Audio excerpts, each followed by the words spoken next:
विश्वानि देव सवितरदुरितानि परासु यद्भद्रं तन्नयासु। ओम भद्रं कर्णेभिः शृणुयाम देवा भद्रं पश्येमाक्षभिर्यत्राः स्थिरैरङ्गैस्तुष्टुवांसस्तनूभिर्विषेमहि देवहितं यदायुः। ओम वेदप्रेमोस्तु हि श्रोतां संप्रति हम सब ऋग्वेद के दशम मंडल के 65वें सूक्त के 9वें मंत्र की व्याख्या में प्रवेश करने जा रहे हैं। देवता विषय देवा हैं और शीर्षक है देवों का आवाहन। और संबंधित मंत्र का सर्वप्रथम सस्वर पाठ हो जाए।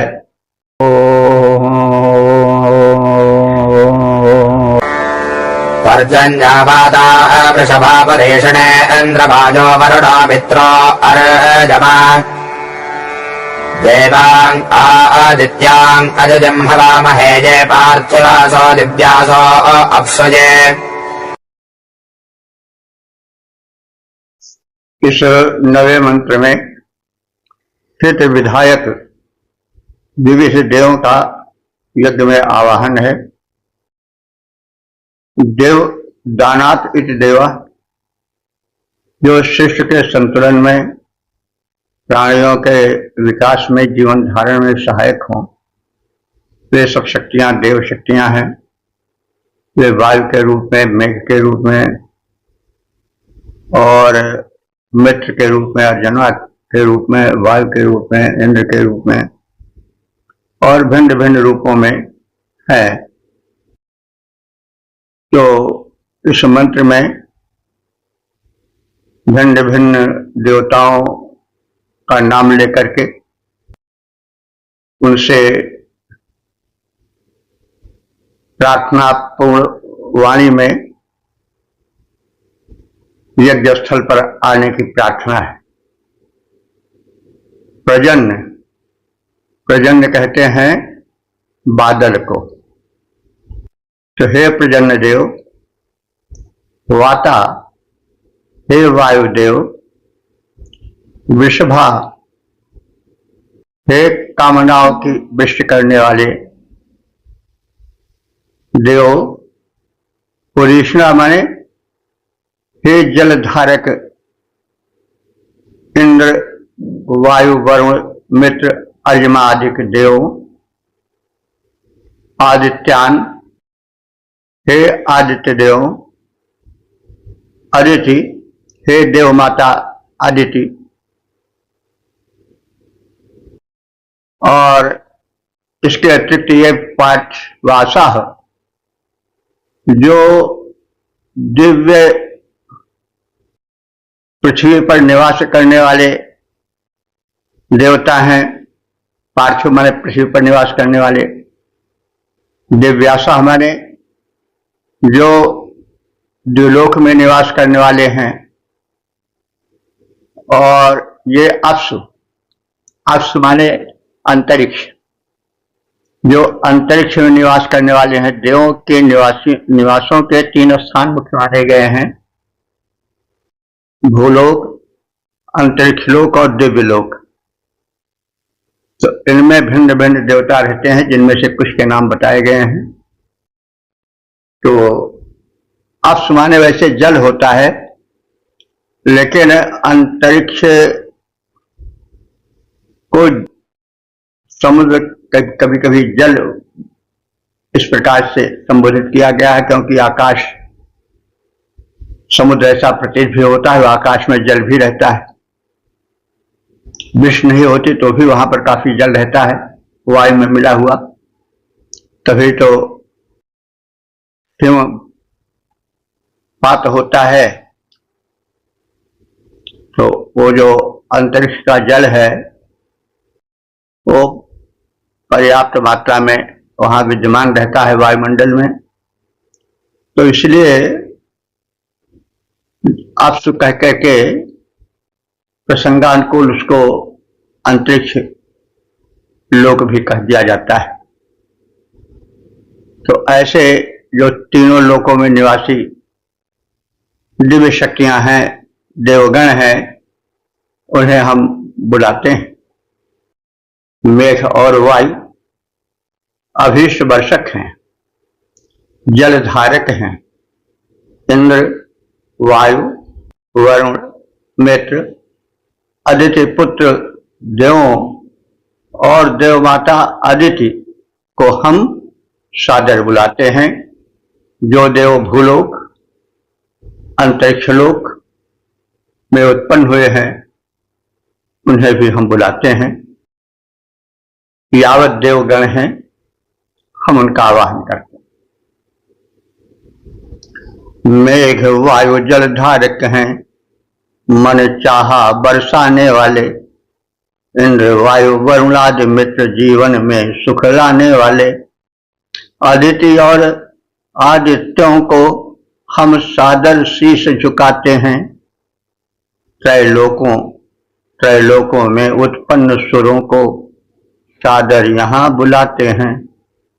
ओम 10 65 10 देवता विषय देवा शीर्षक सोमदेव से समृद्धि की याचना और संबंधित मंत्र का सर्वप्रथम सत्स्वर पाठ हो जाए। त्वष्टारम्भाज प्रभवाय ओहते दैव्याहोतारा उषसं स्वस्तजे बृहस्पतिं व्रत्रखादं सुमेधसमिन्द्रियं सोमं धनसा उईमहे। इस 10वें मंत्र में सोम देवता को, जो इंद्रादि देवों को विशेष प्रिय हैं, उनके आवाहन का कथन और ऋभुगणों से यह कथन किया जा रहा है कि ऋभुः, हे ऋभुओ। ऋभु एक देव वृंद है, देवों का संघ है। यह कारीगर हैं, शिल्पी। कहा जाता है कि पहले ये मानव थे, लेकिन अपनी शिल्प कला से देवताओं को इतना प्रभावित किए कि वे देव मंडल में स्थापित कर दिए गए। उन्हें सोमपान का देवताओं के साथ बैठकर अधिकार मिल गया। तो हे ऋभुओ, यह जो सोम रस है वह स्वस्थय तुम्हारे कल्याण के लिए त्वष्टारम, त्वष्टा देवों से, त्वष्टा भी शिल्पी ही हैं, देव शिल्पी हैं। कभी कभी यह परमात्मा के लिए भी आता है, क्योंकि उससे बढ़कर के शिल्पकार कौन होगा। उसकी सृष्टि तो इतनी रंग बिरंगी है कि जहां देखिए वहां निगाह ठहर ही जाती है।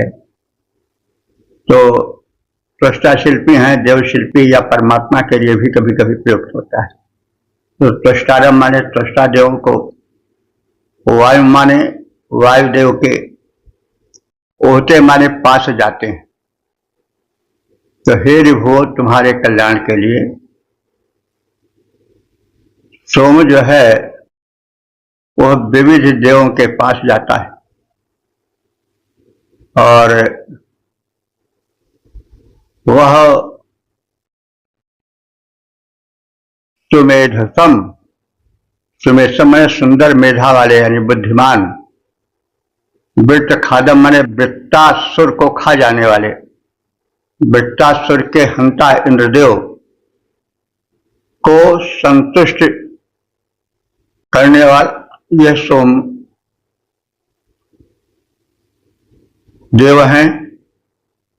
इनसे हम धनम महे, धन धान्य की इच्छा करते हैं। महे इच्छा करना, याचना करना।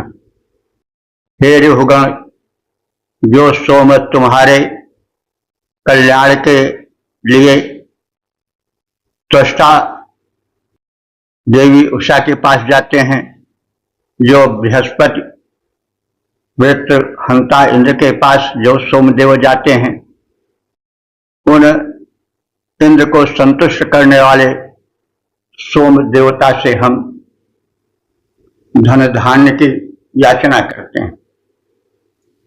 जो सोम तुम्हारे मंगल के हित देव उषाधिक जाते हैं, जो सोम बृहस्पति वृत्त हंता इंद्र के निकट आते हैं।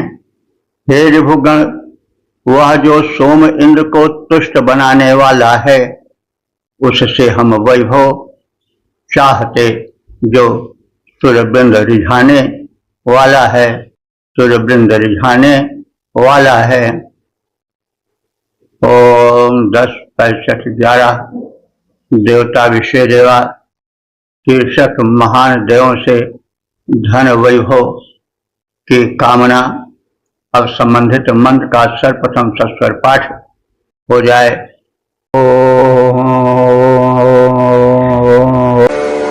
ब्रह्मकामश्वम् जनयन्त ओषधेर्वनस्पतेन् पृथिवीम् पर्वताम् अपः सूर्यम् दिविरोहयन्तः सुदानव आर्या व्रता विसृजन्तो अधिक्षमे।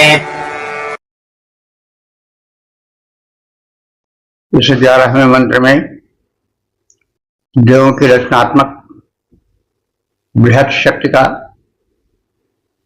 कथन है और फिर उनसे धन धान्य की कामना की गई है। ब्रह्म माने अन्न होता है। अन्न वही ब्रह्म, ऐसा भी कहा गया है। आखिर उस कभी यह विवाद भी हुआ कि हम ब्रह्म किसे कहें, तो एक प्रश्न यह भी आया और उसकी पूर्ति में यह कहा गया कि अन्नम वही ब्रह्म, यह अन्न ही ब्रह्म है, क्योंकि अन्न का विस्तार बहुत है। अन्न का मतलब हुआ कि जो खाद्यान्न हो, अन्न के अंदर लेह चोच खाद्य चर्व सभी वस्तुएं आ जाती हैं, चबाने वाली, खाने वाली, चाटने वाली, चूसने वाली, और ये व्यापक है। ब्रह्म का अर्थ भी व्यापक होता है। और अगर अन्न ना रहे तो प्राणवृंद नहीं रह सकते हैं, इसलिए अन्न ही ब्रह्म है, ऐसा भी आया है प्रसंग में। तो इसलिए अन्न को ब्रह्म कहा गया है कि देवों ने ब्रह्म यानी अन्न को उत्पन्न किया। गाम गोधन को उत्पन्न किया, अश्वम अश्वधन को उत्पन्न किया, औषधि देवों ने भिन्न भिन्न औषधियां, वनस्पतियों को, पृथ्वी को, पर्वतों को, अपह माने जल को, जनयंता माने उत्पन्न किया है। तो देवों ने अन्न को, गौ को, अश्व को, वृक्ष को, लता को, औषधियों को, पर्वतों को, पृथ्वी आदि को उत्पन्न किया है। दिव्य सूर्यम रोहयंता, इन देवों ने, दिव्य माने द्विलोक में, सूर्यम रोहयंता, सूर्य को स्थापित किया है। सुदानवा, ये देव जो है वो श्रेष्ठ दानव है।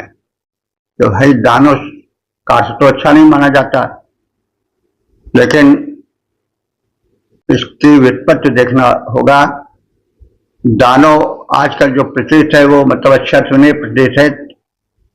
दन नाम की कश्यप की पुत्री के दर से उत्पन्न होने वाले दानव कहे गए, दन से दानव बना। लेकिन दान से भी दानव बनता है। जो दान दे वो भी दानव है। ये तो बाद में रूढ़ हो गए शब्द। अब किसी दानी को कह देते आप तो बहुत बड़े दानों हो तो बिगड़ खड़ा होगा, तो बाद में रूढ़ हो गया दानों के लिए, दैत्यों के लिए। लेकिन ऋग्वेद काल में दानों का अर्थ श्रेष्ठ दानी भी है। सुदानो, हे देवो तुम श्रेष्ठ दानी हो। अधिक क्षम, क्षम माने पृथ्वी पर तुम सर्वत्र वास करते हो।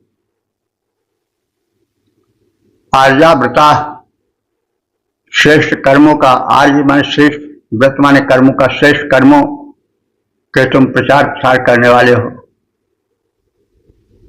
और ऐसे तुम देवों से हम धन धान्य की इच्छा करते हैं। देवों ने अन्न, गौ, अश्व, वृक्ष, लता, औषध, पर्वत और पृथ्वी को उत्पन्न किया है एवं सूर्य को आकाश में स्थापित किया है। श्रेष्ठ दानी देव भूलोक में सर्वत्र विद्यमान हैं। उनके द्वारा ही उत्तम मंगलमय कर्म यज्ञादि की पूर्ति होती है, प्रचार प्रसार होता है। उनसे हम धन वैभव की कामना करते हैं। है देवों ने उत्पन्न किया, है देवों ने उत्पन्न किया कशुलता भूमि पर्वत सारे, रविमंडल को नभ से, रविमंडल को नभ में स्थापित किया कृपा उर्मे धारे। उनके द्वारा ही हुआ सकल यज्ञादि, उनके द्वारा ही हुआ सकल यज्ञादिक कर्मों का प्रसार। उनसे हम वैभव चाह रहे, वे सकल देव गण हैं उदारे। ओ 10, 65, 12 देवता विषय देवा शीर्षक अश्विनी कुमारों की प्रशस्ति और संबंधित मंत्र का सर्वप्रथम सत्तर पाठ हो जाए।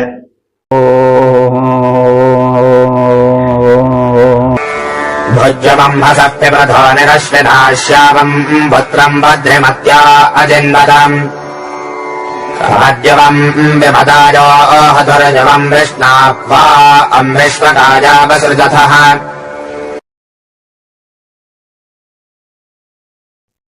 इस 12वें मंत्र में अश्विनी कुमारों द्वारा किए गए जनहित के विभिन्न कार्यों का उल्लेख है। अश्विना, हे दोनों अश्विनी कुमारों, भुज्युम, भुज नाम के राजकुमार को अंघसा माने समुद्र में उत्पन्न हुए उपद्रव से तुमने बचाया था। तो इस विषय में पहले जब अश्विनी कुमारों के विषय में कुछ कहा गया तो पर्याप्त मात्रा में अश्विनी कुमारों के कार्यों के संबंध में भुज का भी उल्लेख किया गया है। भुज एक राजकुमार थे। इनके पिता ने समुद्र में जो द्वीप थे वहां कहीं उपद्रवों को शमन करने के लिए भेजे थे। बाद में इनके साथ कुछ धोखा हुआ और इनकी नाव डूबने लगी समुद्र में। ऐसे समय में अश्विनी कुमारों ने इनका उद्धार किया। तो स्तुति क्रम में अश्विनी कुमारों के द्वारा जनहित में किए गए कार्यों का उल्लेख है। तो तुमने समुद्र में जो उपद्रव हुए थे, भुज के डुबो देने विषयक, उनसे तुमने रक्षा की थी। निष्पिपृथा मैंने उद्धार किया था। बद्रमत्या, बद्रमती नाम की एक महिला थी। बद्रमत्या उस महिला का, उस बद्रमती का, श्यावम पुत्रम अजिन्वतम, श्यावा नाम का पुत्र उसको दिया था। यानी ये बद्रमती बांझ हो गई थी, इससे उसे कष्ट, मानसिक पीड़ा का निरंतर अनुभव करना पड़ता था, सहना पड़ता था। तो अश्विनी कुमारों ने इस वध्यमती नाम की नारी को श्याल नाम का पुत्र दिया और उसका बंधात्व दूर किया। एवं तुम दोनों अश्विनी कुमारों ने विमदाय, विमद नाम के ऋषि के लिए कमद्युम उहथु, कमद्यु नामक सुंदरी भार्या दी। कमद्यु, उहथु वाले सुंदरी भार्या दिया। कमद्युम, कमद्यों को उहथु माने प्रदान किया, तो कमद्यो नाम की सुंदरी भार्या को प्रदान किया। तो ऋग्वेद काल में ऋषियों की संतानें हुआ करती थी, उनकी पत्नियां होती थी। हम सभी के ऋषि गोत्र से ही संबंधित हैं। हमारे सबके जो गोत्र प्रवर्तक हैं वो कोई न कोई ऋषि हैं। बाद में वैदिक धर्म के विरोध में प्रतिक्रिया स्वरूप जब बौद्ध धर्म आया, तब उसमें विपरीत भावना से प्रभावित बौद्ध धर्म के संचालकों ने विवाह साधुओं के लिए रोक दिया। तो जो बौद्ध धर्म में दीक्षित होते थे तो उनको कह दिया विवाह नहीं होगा। हालांकि यह अमनोवैज्ञानिक कृत्य था। बाद में बौद्ध धर्म जिस विलासिता में डूबा, वो विलासिता शायद किसी अन्य धर्म में नहीं आ पाई। वहां तो मुद्रा, मैथुन, मीन ये सब अनिवार्य कर दिया गया। खूब खाओ, खूब भोग विलास करो, इससे सेवन करो, कोई बात नहीं, बस भगवान बुद्ध की पूजा कर लो, काम चल जाएगा। तो ये मतलब जो कर्म थे उससे बौद्ध धर्म की कुत्सा हुई, निंदा हुई। बाद में भारत से तो नष्ट हो गया। वो प्रतिक्रिया स्वरूप हुआ था। तो ये बौद्धों की प्रतिक्रिया है कि जो घर छोड़ चुका हो उसको विवाह नहीं करना चाहिए। अब आजकल भी देखा जाता है कि जो साधु बन गए हैं वे प्रत्यक्ष रूप से विवाह नहीं करते हैं, भले वे आचरण से ठीक न रह पा रहे हों। अधिकांशतः यही देखा जाता है, क्योंकि काम एक ऐसी भावना है कि उसको का दमन बड़ा कठिन हो जाता है। तो विश्व यही होना सरल है, लेकिन काम यही होना कठिन है। अब साधुओं में भी जो आजकल चल रहा है उसमें एक आचार्य वर्ग है, वो विवाह करता है। तो बहरहाल इसको इस संदर्भ में कहा गया कि ऋग्वेद काल में ऋषि जो थे वो भी विवाह करते थे। तो एक विमद ऋषि थे, वो अविवाहित थे और अश्विनी कुमारों ने उन्हें कमद्यो नाम की सुंदरी स्त्री भार्या के रूप में व्यवस्थित की। और विष्णापम, विश्व काय, जो विश्व के नाम ऋषि थे, विश्व के नामक जो ऋषि थे, विष्णापम विश्वकाय, जो विश्व के ऋषि को विष्णाप नाम का पुत्र दिए। यानी विश्व के ऋषि के विश्वकाय, विश्व के ऋषि के लिए विष्णापम, विष्णाप नाम का पुत्र दिया। अर्थात वो पुत्रहीन थे, संतान नहीं हो रही थी। तो उन विश्व के नाम के ऋषि को अश्विनी कुमारों ने विष्णाप नाम का पुत्र दिया, अर्थात उनके कृपा से, उनके औषधीय प्रयोगों से वे पुत्रवान बने। तो अश्विनी कुमार देव भेषज तो ही हैं, उपद्रवों से, रोगों से दूर करते हैं। संतानहीनता भी एक रोग ही के कोट में मानी जाती है। तो अश्विनी कुमारों के विविध क्षेत्रों में किए गए कर्मों का उल्लेख है। हे अश्विनी कुमारों, तुमने भुज को समुद्र की विपत्तियों से बचाया, बद्रमती नामक स्त्री को श्याव नामक पुत्र प्रदान किया, विमद नाम के ऋषि को कमद्यु नामक सुंदरी भार्या प्रदान की, विश्व के ऋषि को विष्णाप नामक पुत्र प्रदान किया। तो हे अश्विनी कुमारों, भुज को तुमने सागर से पार उतारा, बद्रमती को श्याव नाम का पुत्र दिया, अति ही प्यारा। मिली विमद ऋषि को कमद्यु नामक भार्या, तुम दोनों द्वारा विश्व के ऋषि को विष्णाप नाम का पुत्र दिया, अति ही प्यारा।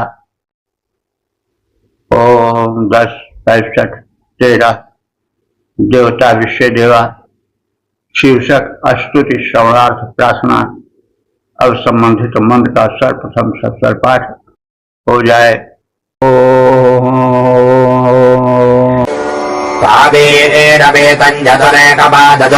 धर्ता सिन्धरापः समुद्रयाः विश्वे देवाः शृण्वन्वजांसि मे सरस्वती सह देभिः पुरन्ध्यात्। इस 13वें मंत्र में विविध देवों से स्तुति भरी वाणी के श्रवण का अनुरोध है। पवीरवि माने आयुध धारण करने वाली, आयुध माने अस्त्र होता है। पवीरवि माने अस्त्र धारण करने वाली, आयुध धारण करने वाली। तन्नेतु कहते हैं कि मधुरा माध्यमिकी वाणी। तो वो वाणी जो कि मधुर हो और न बहुत उच्च हो न बहुत निम्न हो, मध्यम कोट की हो,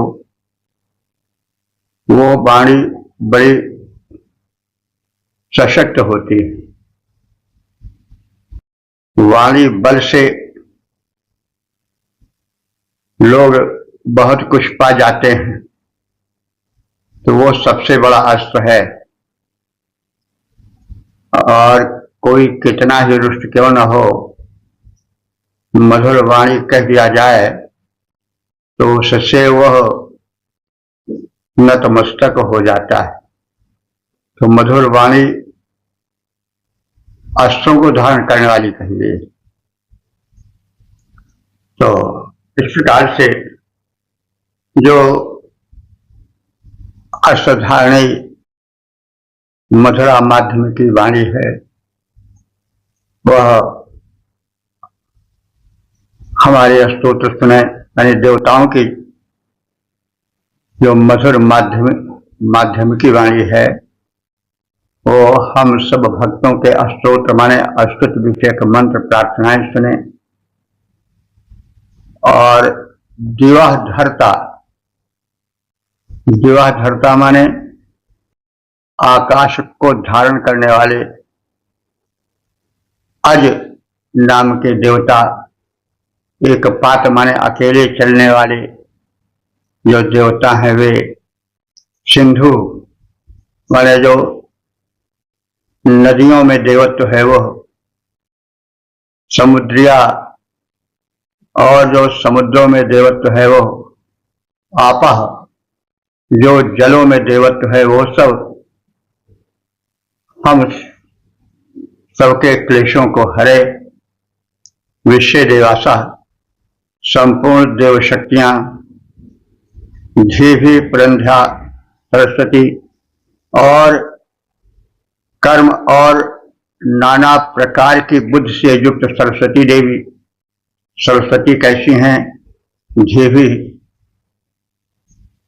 बुद्धिमत्ता, प्रार्थनापूर्ण वाणी जो चाहने वाली हैं, और पुरंध्या नाना प्रकार की कर्मशीलता विचारशीलता को धारण करने वाली हैं।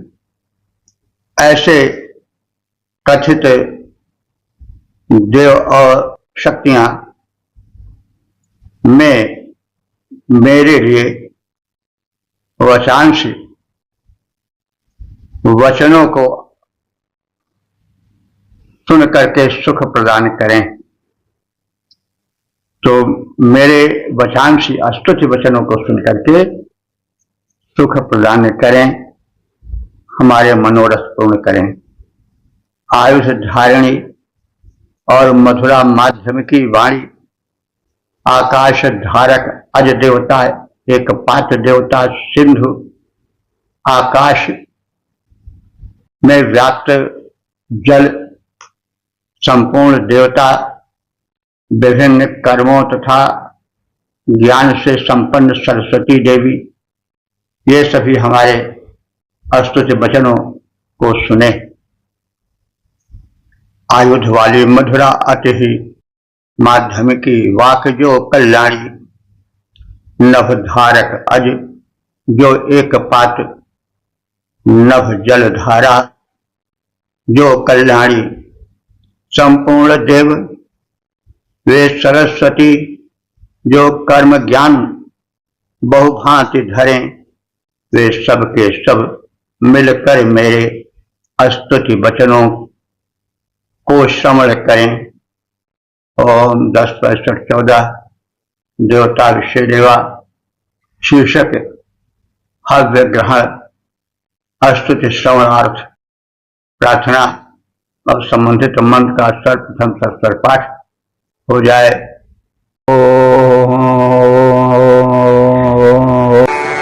विश्वे देवाः सह देवः परम् ध्यामनोर्यजत्रा अमृतारतज्ञाः रातिषाचो अभिषादस्वर्विदस्वा अर्गिरो ब्रह्मसोक्तञ्जुषेरत। इस 14वें मंत्र में यह प्रार्थना है कि यज्ञ भूमि पर आवाहित इंद्रादि यावत देव हैं, जितने देवता हैं, वे सब हव्यान्न ग्रहण करें, स्तुति श्रवण करें और इस प्रकार से अन्न ग्रहण करें और हमें धन्य करें। धीभी पुरंध्या सह, धीवी माने बुद्धिमत्ता पूर्वक, पुरंध्या सह माने बुद्धि ज्ञान के से युक्त स्तुतियों को सुने और मनोह यजत्रा, मनोह माने मन के, मनुष्य मतलब वह मनपुत्र मानव के, तो मनोह पुत्रान जो मनुष्य मन के पुत्र हैं, यानी हम लोग जो हैं उनके यात्रा मानी यज्ञ क्रियाओं में सुपूज्य जो देवता हैं, जो देवता अमृत हैं माने अमर हैं, कृतज्ञा माने जो देवता सत्य या यज्ञ के रहस्य को जानते हैं, उसका परिपालन करते हैं। रात शाचा जो हविष्यान्न ग्रहण करते हैं, अभिशाचा माने जो एक साथ संगठित रूप में रहने वाले हैं, सर्वविदा जो सब कुछ जानने वाले हैं। ऐसे विश्व देवा संपूर्ण देवगण विरह हम लोगों की स्तुति वाणियां सुने और ब्रह्म, ब्रह्म माने अन्न यानी हविष्यान्न, आहुतियां ग्रहण करें। सूक्तम माने सुंदरता से सुनाए गए स्तोत्रों को, प्रार्थना मंत्रों को जुशेरत सेवन करें। अनेक सत्कर्मों और सद्ज्ञान से संपन्न मनुपुत्र मानवों के यज्ञों में यजनीय, पूजनीय, अमर सत्य ज्ञाता, हविधारक, यज्ञ में संयुक्त रूप से विद्यमान सर्वज्ञ इंद्रादि जो संपूर्ण देवगण हैं, वे हमारी प्रार्थनाएं सुने और मंत्रोच्चारण द्वारा समर्पित उत्तम हव्यान्न को ग्रहण करें। सत्कर्म ज्ञानयुत मनुज यज्ञ में, सत्कर्म ज्ञानयुत मनुज यज्ञ में संयुक्त रूप से विद्यमान यजनीय अमर सत्य के ज्ञाता, धारण करते जो हविष्यान्न, इंद्रादि सकल सुरगण आए, प्रार्थना हमारी श्रवण करें। मंत्रोच्चारण के सहित समर्पित अन्न हमारा ग्रहण करें। ओम 10, 65, 15 देवता विषय देवा शीर्षक संरक्षणार्थ प्रार्थना। अब संबंधित मंत्र का सर्वप्रथम सस्तर पाठ हो जाए।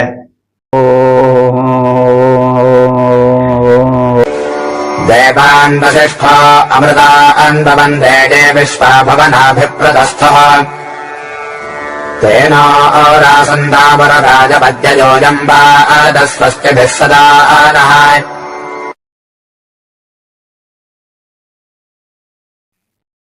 इस 15वें मंत्र में जो इस सूक्त के समापन का मंत्र है, उसमें मंत्र द्रष्टा ऋषि जो वशिष्ठ वंशी अपने को बताते हैं, वे अमर देवों से प्रार्थना करते हैं कि वे सब देव उनकी प्रार्थनाएं सुने और उन्हें धन धान्य प्रदान कर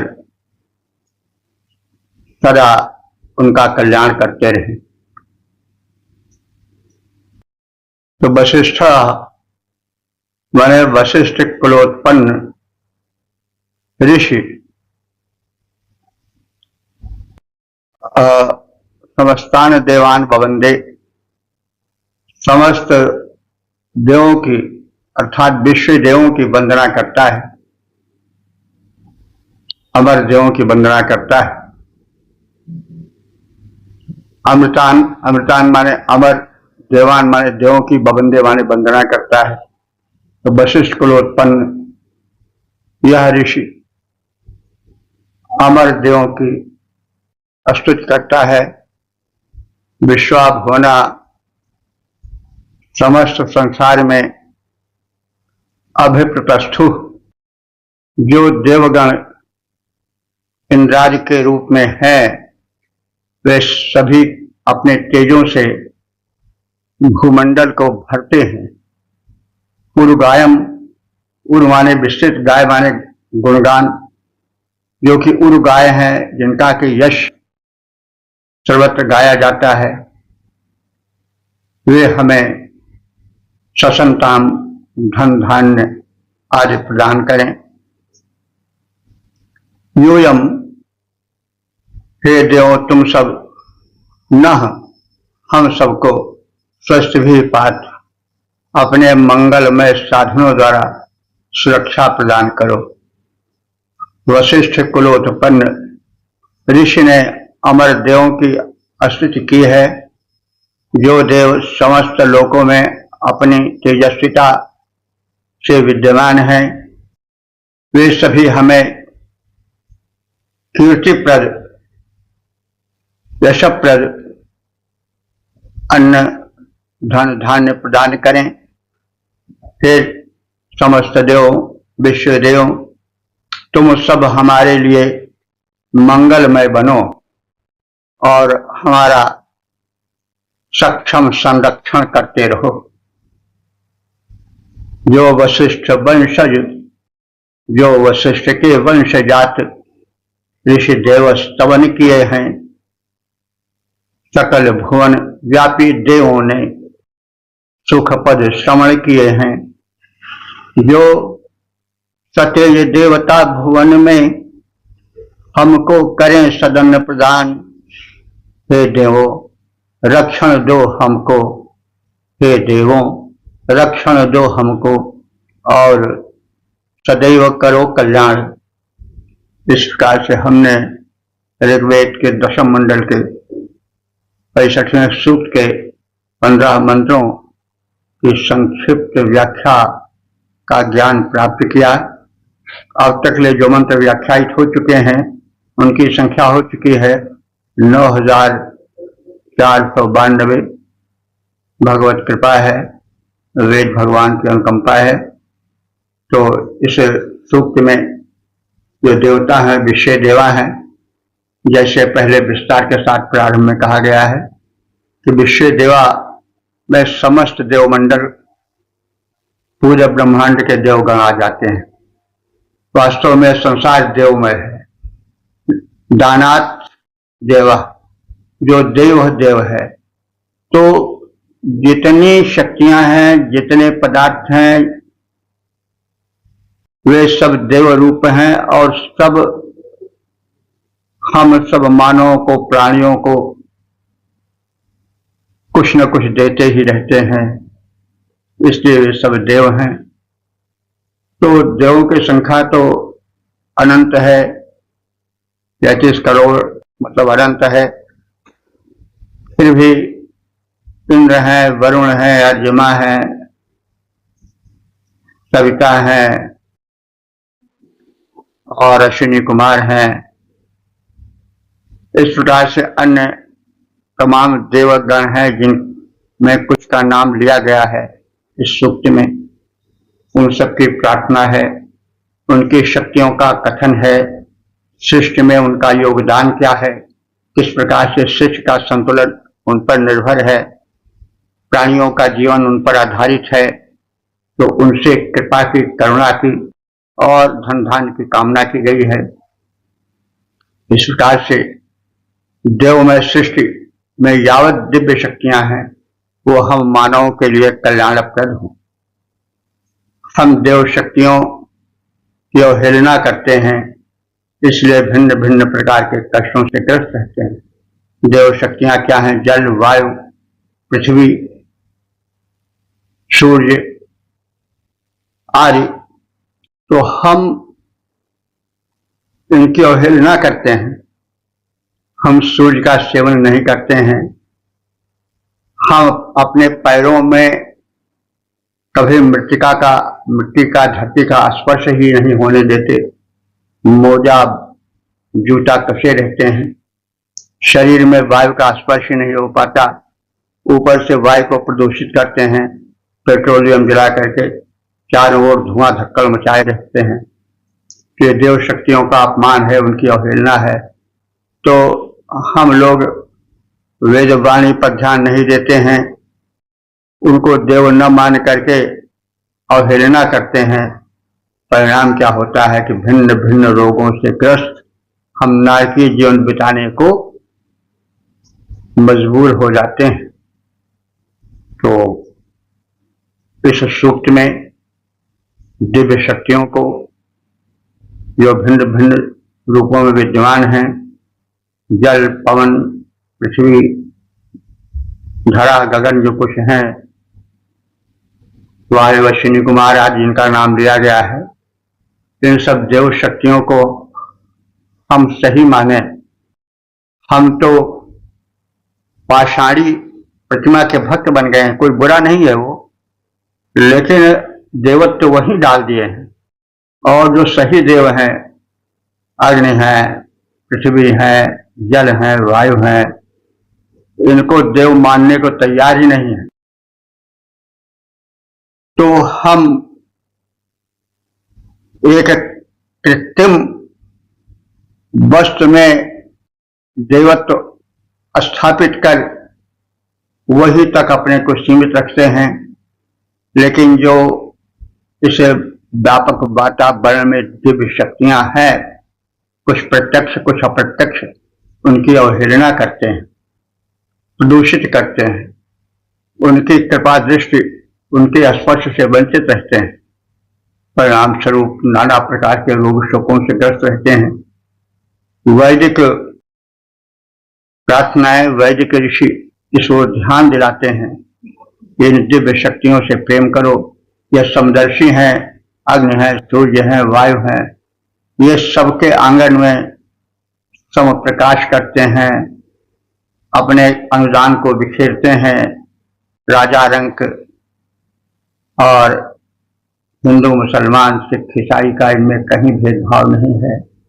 तो ये सही देव शक्तियां हैं, इन देव शक्तियों से प्यार करो और इनसे बंधा हुआ है संसार। कहीं किसी मस्जिद में, मंदिर में, गुरुद्वारे में कोई कैद नहीं है, ये संपूर्ण संसार में बिखरी हुई हैं। सच्चे देव यही हैं, दिव्य शक्तियां यही हैं।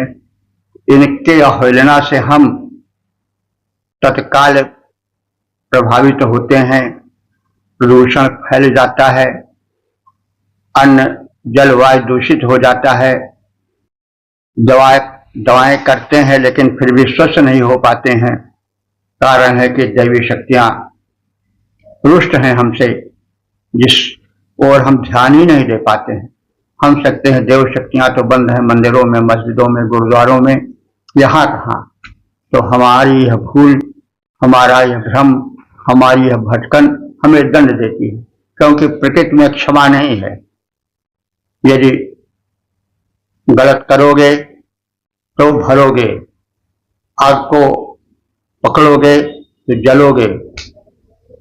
तो इस प्रकार से वैदिक चेतना को, वैदिक सदुपदेश को मानव मात्र ग्रहण करें और कल्याण प्राप्त करें। वैदिक ऋषि प्रत्येक मंत्र में कुछ न कुछ संदेश देते हैं, यथाशक्ति हम उनको प्रकट करने की चेष्टा करते हैं, लेकिन आप सब सुने सुनाएं, समझे समझाएं, वेद का प्रचार प्रसार करें। आत्म कल्याण, जन कल्याण, मानव कल्याण की भूमिका अदा करें और सुखी रहें तथा सुखी बनाएं। ओम सर्वे भवन्तु सुखिनः, सर्वे सन्तु निरामयाः, सर्वे भद्राणि पश्यन्तु, मा कश्चित् दुःख भाग् भवेत्। ओम।